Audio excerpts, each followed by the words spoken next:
Candies. This is Marsha. This is Michelle, and welcome to this week's topic where we talk real, raw, and no topic is off limit. And don't forget to hit that subscribe button.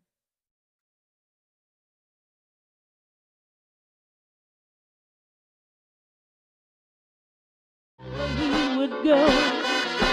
I guess I was too young to really understand a sweet talking slick candy man.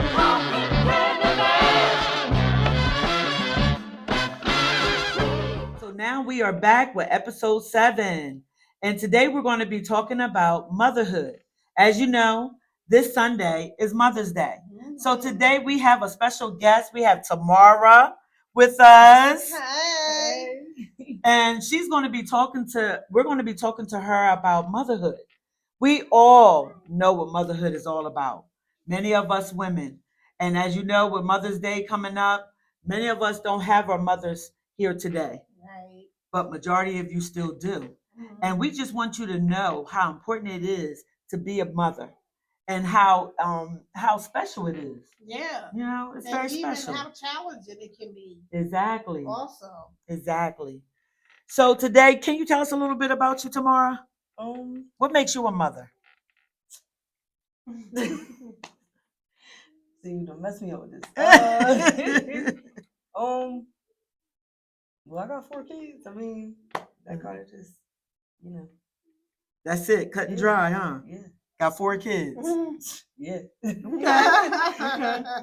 So, what does motherhood look like to you? To me, it was like, for the most part, I feel like I don't even know what to say. Jesus Christ. I mean, like being a mom, like raising your children, making sure they have what they need. I would say, like, I mean, for the most part, like, when I'm down and out and stuff, I feel like they're there. Like, so it brings, like, happiness, and it brings me, like, it keeps you like, motivated. it gives me drive. Like, I know I gotta get this done. I gotta do this or do that. Like, for them, so. Yeah, so it's not like, when you're by yourself, Yeah, you right. don't have nothing but you to keep you going. But when you have kids, it's like different because they are the ones, like you said, it gives you that drive to continue to go on even when you don't even feel like it. Right. You know what I mean? So yeah, I got it. And I can relate to where you were at. I was once there. You know what I mean? I had 4 kids before I got married. And then after I got married, I had my last one, which was 5. So all total together, I had 5 girls, all girls at that. Okay. Mm-hmm. So, but when I became a mom in the beginning, it wasn't easy. It was tough. You know what I mean? Because I was young. I started out at the age of 14. By 19, I had 4. You know what I mean? So it was almost like to a point growing up with them. Yeah. Yeah, I feel that way too, and I also feel like a lot of my friends don't have kids. Mm-hmm. So like when they're able to go out and do stuff like that, I kind of get held back. So that it play a big part. Like I be feeling like away sometimes because I feel like I'm stuck here doing this, and y'all get to go out and do what y'all want to do. I know what you're talking about. Yeah, so that's kind of like a challenge. Well, I mean, y'all might as well just come over like and hang out with you. So that could be a challenge too. But like you said, it's a good thing and a bad thing. Mm-hmm. But to you at this age, because depending on your age, right, you're still at that age where you want to party and do things. And being a mom kind of changed that narrative for you, right? Definitely. Like when well, I had all of them by the time I was 22, 23. So right at your prime, I didn't even get to like go out and enjoy myself like how I wanted to because I'm doing it by myself. So it's a lot. But so what are the challenges? What are some other challenges that you may feel though you deal with? I feel like really just having to do it by myself is like the biggest challenge that I got. Just because I can't go out and get a job that I want to because I gotta fit what I'm doing in their schedule, or I can't just get up and go to the store because I need some milk. I gotta pack 4 kids up and go to the store and get some milk. Also just maybe dealing with their emotions on top of mine. That's good. Like I could be, having a good day. Everybody goes to school, but 3 o'clock come and now everybody's crying. They got stomach aches, and I'm like, well, I was happy this morning. Like, y'all making my stomach hurt. I know what you're talking about. I've been there, Lord Jesus. Yeah. And dealing with their even like you said, dealing with their emotions against your emotions. Times where you might be feeling sad, you might be feeling upset. You know what I mean? And if they're feeling upset, you got to be strong for them. Yeah. At that time. Or like they'll come in and not even understand. Like, so I can't like just take it out on them just because I'm mad or having a bad day. Exactly. Right. Exactly. Wow, that's good. And then there are different added not just their emotions, but they're all different. Yeah. So you got to learn each one of them. So you got to talk to them and deal with them differently because of who they are individually. Because you got to still learn and allow them to be themselves individually because they're getting older now. Yeah. So they all they're have different coming in their own. personalities. Yeah. So how do you cultivate that? How do you cultivate their different personalities? I mean, really personally, I haven't even got there yet. Like, I just treat them all the same. Because I don't want no idea. I get yelled at and Trey don't get yelled at or whatever, like, because he's a little more sensitive. So, but he get me there too.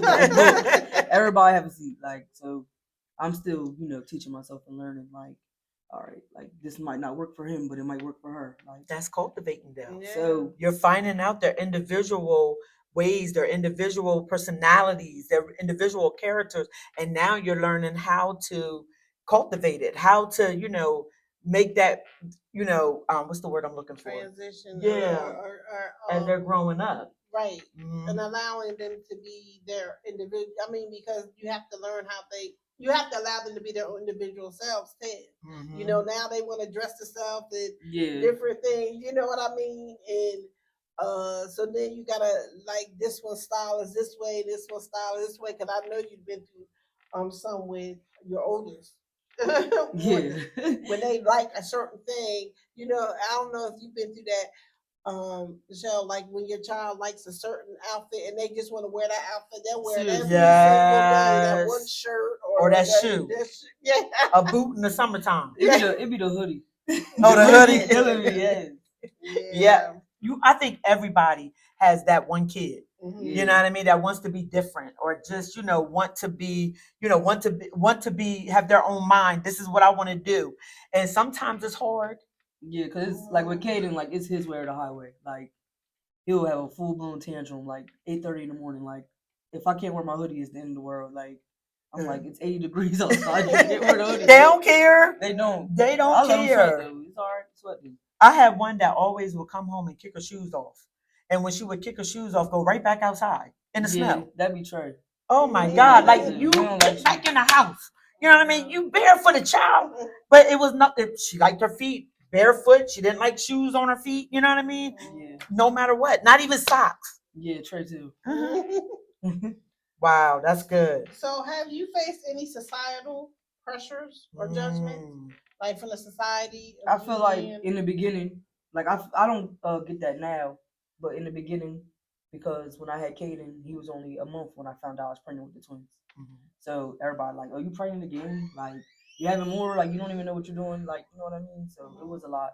And then a year later, here come Booby. Like so everybody's like, oh, you just having all these kids, and you're not even sure where if you're coming or going. Like and with me personally, like I don't like people talking to me in that way. So if you ain't helping, move. Like, exactly. Why are you even talking on what I got going on? Because you're not contributing. So yeah, I just felt like. So what's the difference from then to the person that you are now? What's the difference dealing with the societal judgment? I feel like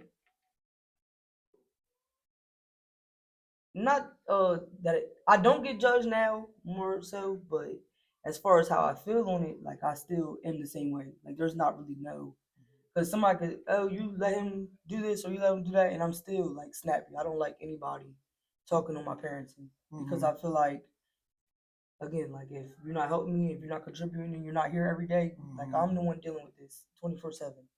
So I'm gonna choose my battles wisely. Like I'm not gonna fight over mismatched socks, or if he wanted his haircut this week, and or if she don't want her hairbrush today, but it got done, a week or two ago. Like, if she don't want to do it, then I'm not gonna make her do it, and there's not really no growth because I still just get snappy. Like, I don't like anybody just coming for anything. Like, I'll really break down and start crying. Like, I'm not like anybody bringing up, oh, I wouldn't do this or I wouldn't do that. Like, I'm not you. You can't tell me what you want to do. You're not in my shoes. Exactly. I know with myself, being when I was younger, it was a lot of judgmental. You know what I mean? Being a young mom. You know what I mean? And where's your baby's daddies? You know what I mean? But as time went on, like you, I got to a point where I was like, you know what? Why am I worrying about what they're thinking? At the end of the day, I'm going to go to work. I'm going to go pick them up. I'm going to come home. I'm going to shut my door. And I ain't got to deal with society no more. Right. It's just me and my kids. So why am I worried about it? Because like you said, at the end of the day, when it's time to pay the bills, ain't nobody's mouth open. When it's time to, buy their clothes or get their food on the table, go to the grocery store, when they're sick, ain't nobody's mouth open. Ain't nobody saying here. Ain't nobody saying how I can be able to better take care of them as far as when they're sick or giving me some remedies. You know what I mean? Yeah. So your judgment to me at the end of the day doesn't matter. I think it came to a point of maturity more than anything. You know what I mean? Because I got to a point where, you know what, I don't care. Yeah, it's like, who hears? Right. Before I used to cry because a lot of times, I was like, this is how they really feel about me. And it's most of the time I found out it was my own judgment against myself. Yeah. You ever felt like that? Yeah, I feel like I'm more hard on myself than other people are on me because I feel like everybody sets these expectations. Like, oh, your brother doing this or this, your friend over here doing this. And it's like, well, I'm stuck here. Like, I'm kind of in the in-between and I'm just waiting on my turn. Like, so it's just, It's touchy, isn't it? Yeah, it's touchy. But it's not but it doesn't give you any regrets. Like, no. I but you change it. Listening to you and seeing how it touched your heart, right? I remember my grandmother. My grandmother told my mother one day, because like you said, you're looking at everybody else, because they're judging you, like, your cousin did this or your friend did this or your sister's doing this. Why can't you be like this? Or, you're only thinking about yourself. That's why you having these babies. I heard that a lot. That's why you having these babies. You thinking about yourself when that's not what it is. You know what I mean? And my grandmother told my mom one day, she said, I don't care what society or what others are saying about Michelle. I know she's going to be somebody. And she's going to be somebody with those 4 kids. But if my grandmother never said that and my mother didn't tell me, that alone kept me going. Right.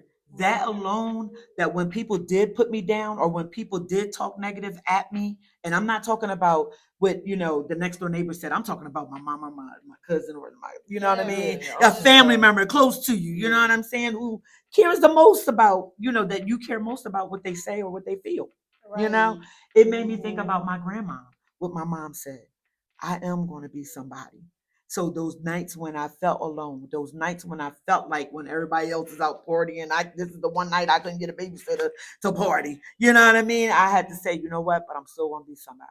The days that, I would go to school, go to college because I was trying to do Deltech, and I would drop out and I'd be like, you know what? But my grandma said, I'm still going to be somebody. You know what I mean? Yeah. This is not my identity. This is not who I am. It's a part of who I am. Right.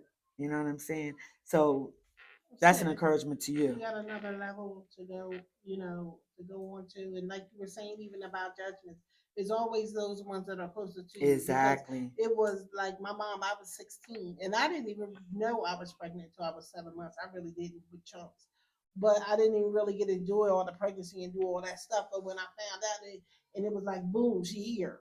And everybody was like, girl, you're pregnant. I'm in school one day, I'm pregnant the next. So, going through that, and then I didn't really get judgment too much from my friends, but my mom, you know what I mean? Sometimes it was like, after the pregnancy wore down and I had her, it was like, what she would have did. You know what I mean? When I had the kids, I used to do this or do it this way or do it that way or whatever the case may be. So a lot of times getting a judgment from family is the hardest It thing is. because It is. you know, especially from your mom. Yup, And exactly. I know you know, but especially from your mom, it's hard because that's someone that's supposed to be my help. And even though it came after I got older, because I was 16 when I had Chunk, but once I got older, I understood it as I matured. I understood what she was saying, but it was still like, you know what I mean? It's a hurt piece. It is. Hurt. It is. Yeah, it is. And then you start judging yourself like that. Yeah. You know what I mean? So go ahead. So one of the things that, you know, and I know we've been talking about things, you know, the challenges and all that, but what is the rewarding part of being a mother?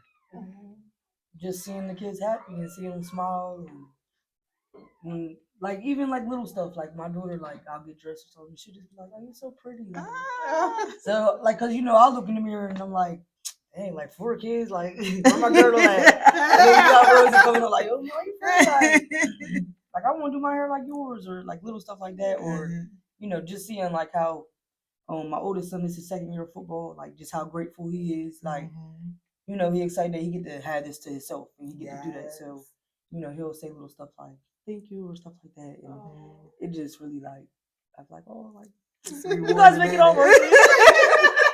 It's rewarding. Yeah, like to see them happy. Yes, you know what used to make me feel good too is that when I had a moment, that emotional moment, and crying, they come up to you and they just wipe your tears. You know what I mean? When you always doing like, it why for you them. crying? And Yeah, it's like I'm and not crying. Exactly. And they wipe your tears. Mommy, it's gonna be okay. Mommy, and they don't even know really what you're dealing with, really what you're feeling. Yeah. Like with me, at one moment, at one time, when I did not know how I was gonna go get medicine for Nayada, and Nayada was crying and she was hollering. My mom was mad at me, so she wouldn't take me to the store. You know what I mean? So it was one of those moments. So that was my person that I can, you know, that would take me here or there. And I didn't know what to do. And I was so frustrated that all I could do was just sit there and cry. And like every last one of them was like active, running around. And I just sat there. And then I just started crying. And Megan walked over to me at the time and she was like, "Mommy, you okay? You all right?" And she just like, "Mommy, it's gonna be okay." And here could continue, "Mommy, it's all right." And Nick was just looking at me, you know, like, why everybody else so hard, you know?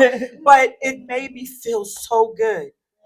And it made me realize that every time I was down, that man may not be there. Mama may not be there, but my babies was there. And that made me feel so good and so rewarding.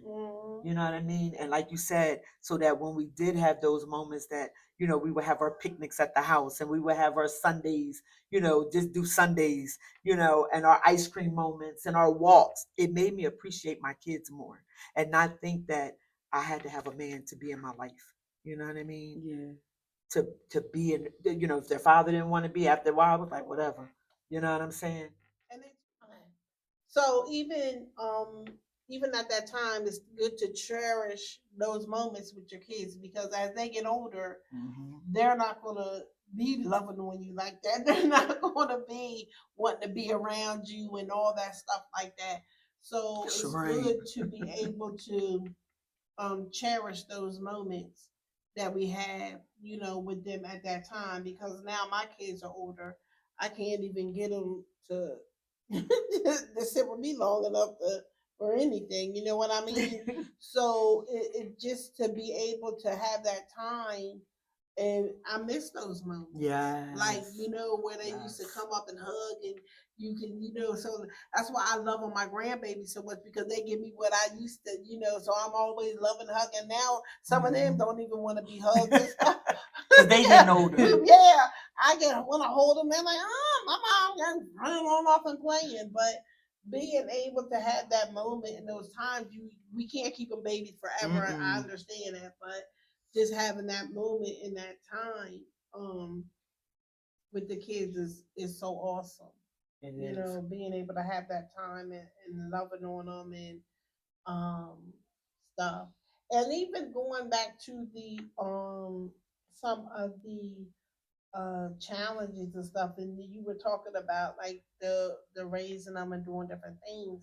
Um, Even back then, like in '86, when I was doing it, I had my mom at first because I lived with my mom at first at 16, but then I moved out when I was 18, and then a few years after that, then I got pregnant again with Wade because my kids is like 5 years apart.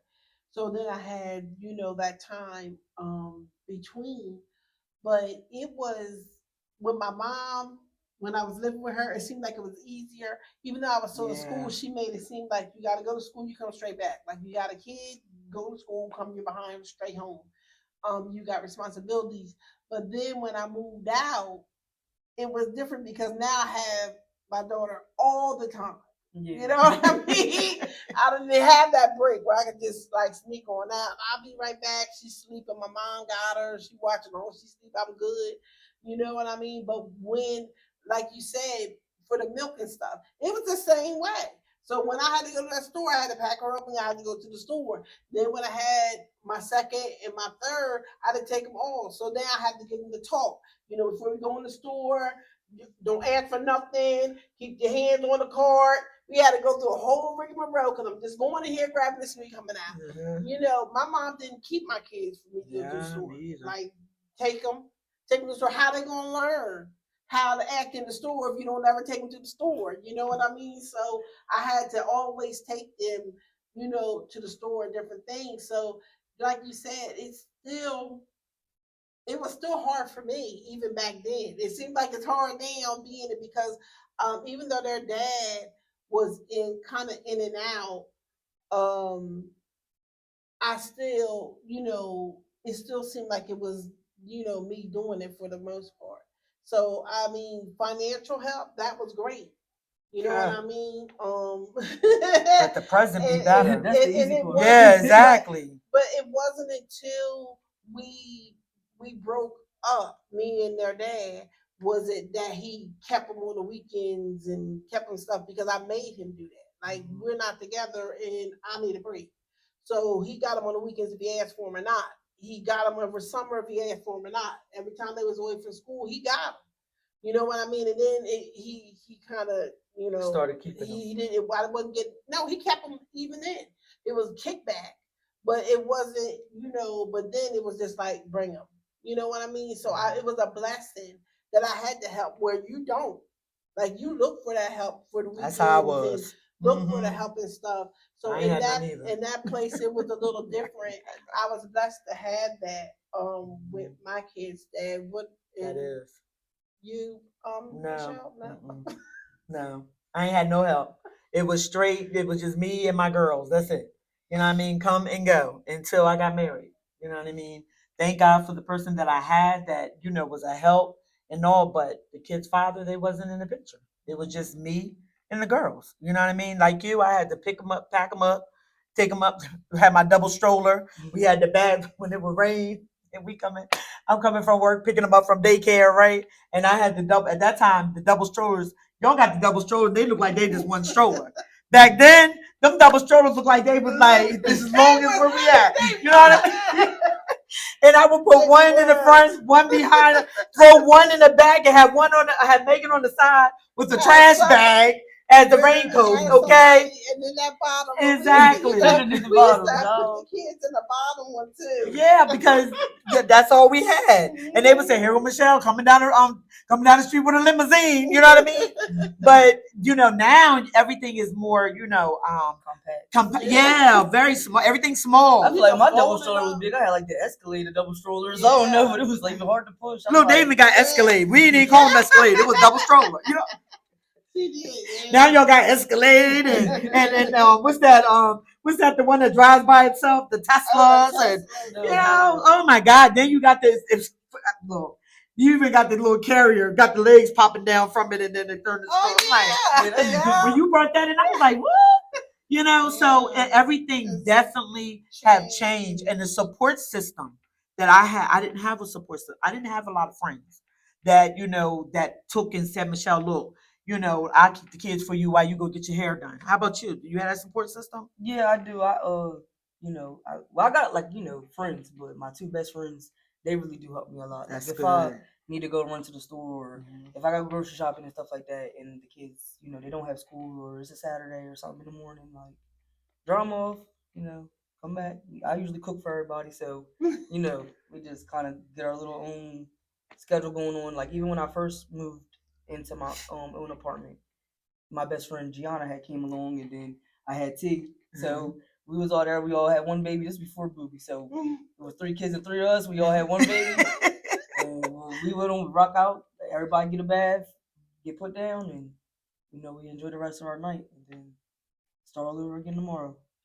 And it's a blessing to have a support system and absolutely. friends like that Mhm. that will come to your rescue, that will come and keep the kids for you. Because I'm telling you, I didn't I have didn't that. I didn't have my friends didn't do it. It No, was my mom. I can cook and all, and they still wouldn't come. Well, They'll be there for the plate, but they wasn't there to babysit. Well, You know even what I mean? like when Boo was a baby and T like he'll spend the night and stuff, and I'd be like, "Come on, T, like he went downstairs with you, like I'm trying to chill my man, like." T be like, I'm trying to chill with my man. And make another baby. the Tuesday. He be like, like you always trying to put. He be like, all right, just make a bottle, like, but he'll do it and stuff. We laugh now about it, but back then it wasn't funny. We was all tired. But that's a good thing to have. Yeah, That's a for good real. thing to I have. didn't have friends either. It was my mom. My mom refused to let anybody watch my kids until they were old enough. That's my mom too, or my sister. That's it. Sound like Marsha to me. The apple don't fall. Yeah. But that's how my mom was. My sister was the one that would babysit. If I would go out, you know what I mean? She would babysit. But otherwise than that, my mom, you don't need to go out. Evidently, you ain't meant to go out. Your friends ain't keeping them. You're like, well, where Rosie at? The boys be somewhere. Well, where Rosie? I'd be like, oh, she has such.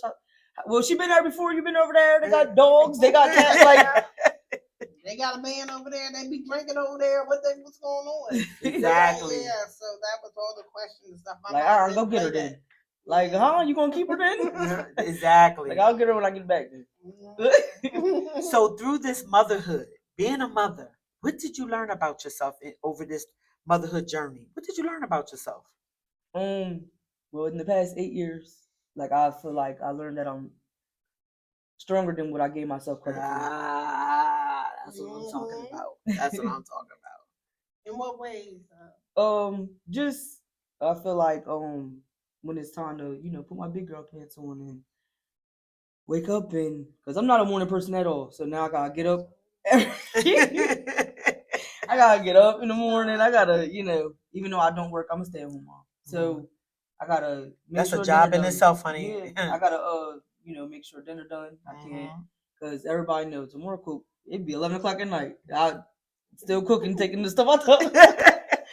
But and then like just I would say like emotionally stronger. Like I don't let the things that their dad used to do bother me as much as I used. Like in the beginning, it bothered me a lot, and now I kind of just wash my hands. Like, and sometimes like he will get under my skin, but I won't bite back as hard as I used to. Exactly. Like I'll just ignore him. Like, all right, we'll talk to yourself now. I'm blocking you because we ain't gotta talk. Exactly. So, exactly. That's real talk. Seriously, that's real talk. Absolutely. Because a lot of times a lot of women, they chase that man, but after a while, you can't. My grandmother used to always say, and my mom, you can't make no man take care of nothing. They didn't mind being in the bed with you real quick, but otherwise than that, you can't make them take care of them. Why force them? And the baby's not gonna keep them. Exactly. And even even talking about you, even as I grew, what I learned a lot about too is like I was stronger too. I was stronger than I gave myself credit for, and I was really they helped push me. You know what I mean? They helped push me a lot. What about you? For me, that's the same thing. I found out how strong I was too, especially being from a young mom and then growing with the kids. You know what I mean? I am stronger than I ever been, and I found my voice. That was another thing. I found my voice. I didn't have to let people walk all over me anymore. I can be able to speak up how I felt, I didn't have a problem with telling a man off in a heartbeat. That wasn't a problem. It was other people. You know what I mean? I started speaking up. If you ain't got nothing good to say, my mom always say, don't say nothing at all. And that's what I had to learn to start saying. Mm-hmm. So for me, it was definitely my strength is that, like you said, being able, when days I didn't think I could pay my bills, I could pay my bills. And one more question too, in our closing. So growing up with our kids as like we did because we were all young moms, how do you get to a place where you still we're growing up with them, right? But we're not their friends, we're their parents. So you know what I mean? How separate. to separate that from your kids because you're not their friend, you're their parent. But when you grow up with them, sometimes it's a fine line. Yeah, I feel like in my household the lines still get crossed because I'm still young myself. So, the little, everybody, kids cussing and stuff like that. You got your friend snickering in the background. You trying not to laugh because sometimes it's like, did that come out your mouth? Like, so, I try to hold it back. Or even when I'm mad because they're mocking me or they're just doing something they shouldn't be doing. And then, I'll start yelling, but then they just look and I'm just like, I'm sorry. Like I didn't, So like I try to, assert my authority, but then sometimes the wires get crossed because I'm still young myself. So I'm still trying to. That's good. I don't want to be too hard on them and make them feel like they can't tell me anything or they can't, because I'm gonna get mad or, little stuff like that. I feel like I got a long way to go, and I feel like I'm just taking it a day at a time. Yeah. And it is. It's a one day at a time thing. Because being young and growing up with your kids, it is hard. You know what I mean? And you do have to learn because I never knew about boundaries. You know what I mean? And I had to learn to set boundaries. And it didn't start until after they got I'm gonna say about 11 or 12, some of the older ones, and I started setting boundaries of this is mine, that's yours. You know what I mean? This is mine, that's yours. And times I was put my name on it, you know what I mean? And I had to hide it sometimes. And I had to really let them know this is mine, this is yours. As far as even to the point of when they got older, became teenagers. Oh, I couldn't be a teenager with them then. I had to turn around. This is mama.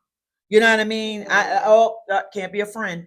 You know what I mean? This is mama. And mama's got to stick to what she said. You know what I mean? Because if I didn't, my mom used to say, if you don't be consistent, they're going to take you as a joke. Yeah. So I had to learn to be consistent with them, even though it's not easy. Yes, I grew up with them, but I'm still mom. But it took a long time to get to that point. So just like you just said, you got a long way to go, but you know what? It's going to come in. It's going to sink in.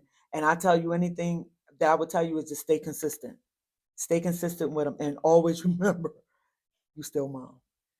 Right. You ain't just a provider. You're not just the gift giver. You're not just disciplinary. No, you are mom. And mom is that one that is a caring, nurturing individual towards her children. You that mother hen, you that protector. You know what I mean? So be encouraged with it.